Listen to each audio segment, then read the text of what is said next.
Salut, j'espère que tu vas bien et bienvenue dans cette toute nouvelle vidéo. Je viens de finir de faire mes pancakes, même s'ils sont un peu ratés, on va pas se mentir.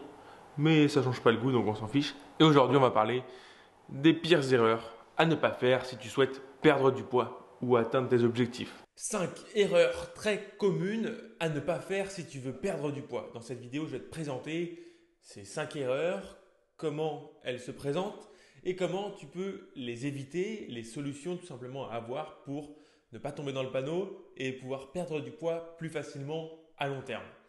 Mais avant tout, n'oublie pas de mettre un j'aime, de t'abonner et de partager la vidéo si tu connais des gens qui souhaitent perdre du poids. Moi, ça me permettra aussi de développer la chaîne et de te faire encore plus de contenu détaillé. La première erreur, c'est de penser que pour perdre du poids, tu dois être dans la difficulté, que ça doit être dur, tu dois être dans un combat permanent entre ton esprit, ton corps. Tu dois toujours avoir ce sentiment de faim, tu dois faire 2-3 heures de sport par jour, tu dois aller courir alors que tu n'aimes pas ça, tu dois aller à la salle de musculation, tu dois faire plein de trucs pour la simple et bonne raison qu'on a vu plein de personnes faire ça. Parce que c'est un peu la mode un peu à la hollywoodien où tu te dis ouais, le mec il court avec un pull sous la pluie alors qu'il neige en plus en même temps qu'il pleut et le sol est verglacé et en même temps il y a des gens qui lui jettent des cailloux dessus et là il perd du poids. Bon, je vais peut-être un peu loin. Mais tu vois l'idée, on a toujours ce truc de se dire que ça doit être très compliqué. Et que si c'est compliqué, on doit se mettre dans des situations compliquées. Alors qu'en réalité, la perte de poids, ça doit être tout l'inverse de compliqué. Ça doit être le plus facile possible. C'est à partir du moment où ça devient facile que la perte de poids va être plus intéressante pour toi parce que tu vas pouvoir la tenir à long terme. Bien évidemment, quand je dis facile, ça ne veut pas dire sans effort. On est bien d'accord. D'ailleurs, quand on y pense, on ne peut pas passer sa vie entière à être comme ça au mental, à se dire no pain, no gain, je peux tenir. C'est pas possible. Deuxième erreur, évite les biscuits dans tes placards. Ça peut paraître cliché, mais c'est vrai. Si jamais à un moment de temps tu as envie de craquer, tu as des moments de faiblesse et que tu as un paquet de Kinder Bueno, il risque d'y passer très facilement. Et là, tu vas t'enquiller 1000-2000 cales en fonction de la taille du paquet et tu as ruiné ta journée, voire ta semaine. Et tu vas t'en vouloir, tu vas culpabiliser, ça va être un cercle vicieux. Or, si jamais tu n'avais pas ces biscuits, simplement, le moment où tu aurais besoin de craquer, qu'est-ce que tu ferais? Je ne pense pas que tu irais faire tes courses, ou du moins, si tu en es là, va faire tes courses, achète un truc, fais-toi plaisir, tu ne culpabilises pas, c'est pas grave, c'est arrivé, point. Mais les fois d'après, quand tu n'as rien dans ton placard, eh ben, tu vas manger une banane, une pomme, et après tu vas te dire, bah, en fait c'est nul, donc tu ne vas pas recommencer.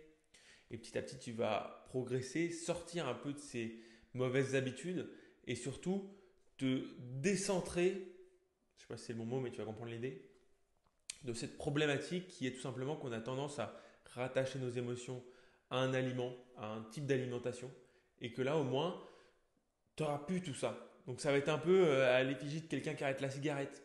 Au début, ça va grave te manquer, ça va être compliqué, il va falloir lutter quelques jours, plusieurs jours. Et petit à petit, tu vas t'en sortir. Et une fois que tu t'en seras sorti, tu te diras, mais pourquoi je ne l'ai pas fait avant, quoi. Donc voilà, l'idée. Troisième énorme erreur, faire ses courses sans liste de courses. Et pour ça, il faut que je t'avoue, je suis le roi. Moi, je suis Jean-Michel, je vais faire les courses. J'arrive au bout de la ligne où il y a du chocolat, là. Tu vois, le petit couloir, là où il y a toutes les tablettes. Je mets 32 tablettes dans mon caddie parce que j'adore le chocolat et que quand je vois des nouvelles tablettes, je suis en mode extra. Ils ont sorti un truc avec des amandes grillées, mais en même temps, ils ont mis des fruits. Et, bref, marketing, je me fais avoir à tous les coups. Il y a écrit nouveau sur la tablette, mais elle est dans mon caddie, c'est sûr.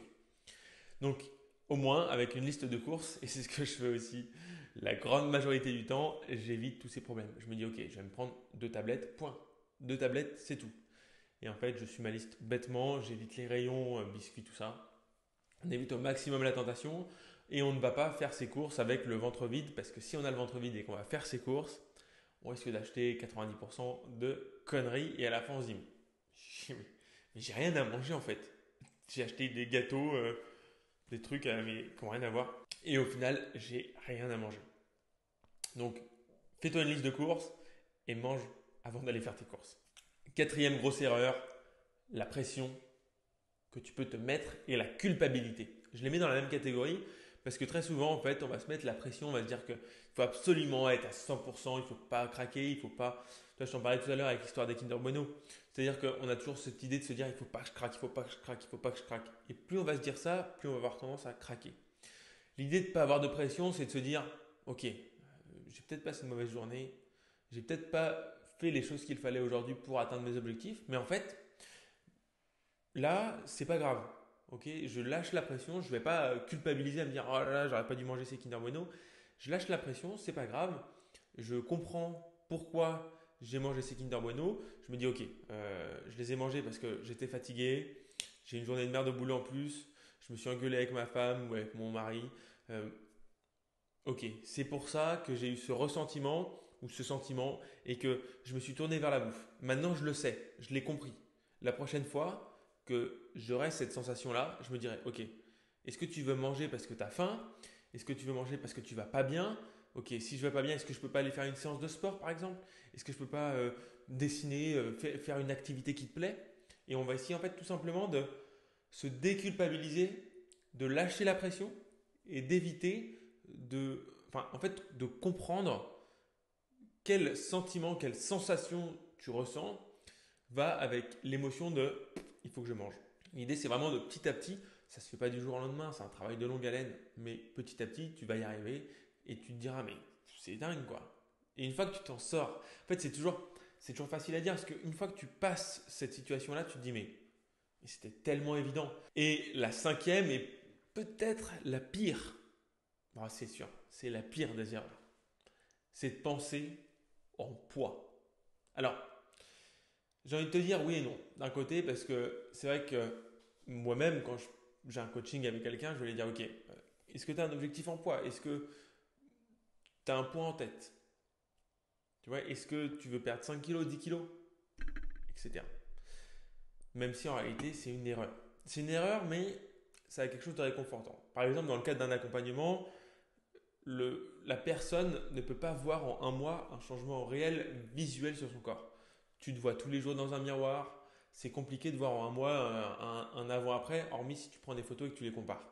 Mais en regardant comme ça, tu te diras peut-être, oh tiens, j'ai peut-être un peu maigri, mais tu auras toujours ce doute. Alors que si jamais tu montes sur la balance à deux moments, tu montes sur la balance le premier, tu montes sur la balance le 15, il y a 5 kilos d'écart entre les deux, je dis n'importe quoi. 5 kilos d'écart entre les deux. Même si visuellement, il n'y a rien qui change, tu vas te regarder dans le miroir en te disant j'ai perdu 5 kilos. Regarde ce corps. Et tu vois ce truc, le poids, c'est que c'est vicieux. Parce qu'en fait, en réalité, tu peux perdre 0 kg sur la balance et avoir perdu 2 kilos de masse graisseuse, pris 2 kilos de muscle. Tu n'as rien pris sur la balance. Par contre, physiquement parlant, tu t'es affiné et tu as progressé. Par contre, la balance, elle te dit non, rien, zéro. De la même façon, je ne sais pas si tu as regardé ma dernière vidéo, je te l'avais juste ici et il est hyper intéressante, où j'ai fait un énorme déficit calorique et le lendemain, j'avais pris du poids. Mais tu peux pas te dire, euh, alors là, j'ai fait 2700 calories de déficit et le lendemain, je prends du poids. Tu vois, psychologiquement, c'est quelque chose qui est destructeur. Et le poids, ça peut varier par un milliard de critères. Ça peut varier avec la rétention d'eau, la fatigue, le stress. Alors, fatigue, stress, ça emmène de la rétention d'eau, ça emmène d'autres critères, mais l'idée c'est que tu comprennes qu'il y a vraiment une quantité quasiment infinie de critères qui vont influencer le poids. Est-ce que tu es allé aux toilettes ce matin? Est-ce que tu y es allé hier soir? Etc. etc. La balance n'est pas un bon indicateur. C'est un indicateur, tu peux l'utiliser, il est intéressant à utiliser. Par exemple, moi, lors des coachings, c'est intéressant pour avoir certaines métriques, mais si ça ne doit pas être ton critère de base. Ça ne doit pas être le plus important. Voilà, si cette vidéo t'a plu, n'oublie pas de mettre un j'aime, de t'abonner, de la partager. Je te dis à bientôt pour une prochaine vidéo.